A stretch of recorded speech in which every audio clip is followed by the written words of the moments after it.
ಆಗಿ ರಿಪೋರ್ಟ್ ಆಗ್ಬೇಕು.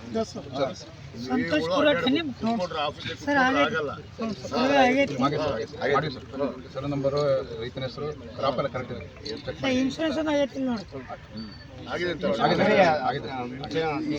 ನೋಡ್ರಿ, ಈಗ ನನಗೆ ಕರೆಕ್ಟ್ ಆಗಿ ವರದಿ ಬೇಕು.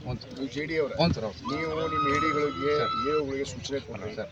ಯಾರ್ಯಾರು ರೈತರು ಹೊಲದಲ್ಲಿ ಈ ಥರ ಆಗಿದೆ ಪಾಪ ಇಟ್ಕೊಂಡು ಅದಕ್ಕೆ ಫಸಲು ಬರೋದಿಲ್ಲ, ಏನು ಮಾಡೋದಕ್ಕಾಗೋದಿಲ್ಲ. ಆಗಲ್ಲ, ಮುಗಿದು ಹೋಗ್ತೀವಿ. ನೀವೇನು ಈಗ ಮಳೆ ಆದರೂ ಅಷ್ಟೇ ಗೊಬ್ಬರ ಕೊಟ್ಟರು ಒಂದೇನಂದ್ರೆ ನಮ್ಗೆ ಈ ಸ್ಪೆಷಲಿ ಒಂದಿಷ್ಟು ಬೆಲ್ಟ್ ಐತಿ ಅದ್ರಾಗ ಭಾಳ ಆಗೈತಿ ಈ ಥರ ಅವ್ರ ಗಮನಕ್ಕೆ ಮಾಡಿದೆ ಸರ್. ನಮ್ದು ಭಾಳ ನೋಡ್ರಿ, ಎಲ್ಲೆಲ್ಲ ಆಗಿದೆ, ಯಾವ ಗ್ರಾಮದಲ್ಲಿ ಎಷ್ಟು ಭೂಮಿ ಆಗಿದೆ, ಎಷ್ಟು ಪ್ರದೇಶಕ್ಕೆ ಆಗಿದೆ ಅನ್ನೋದು ಸರಿಯಾಗಿ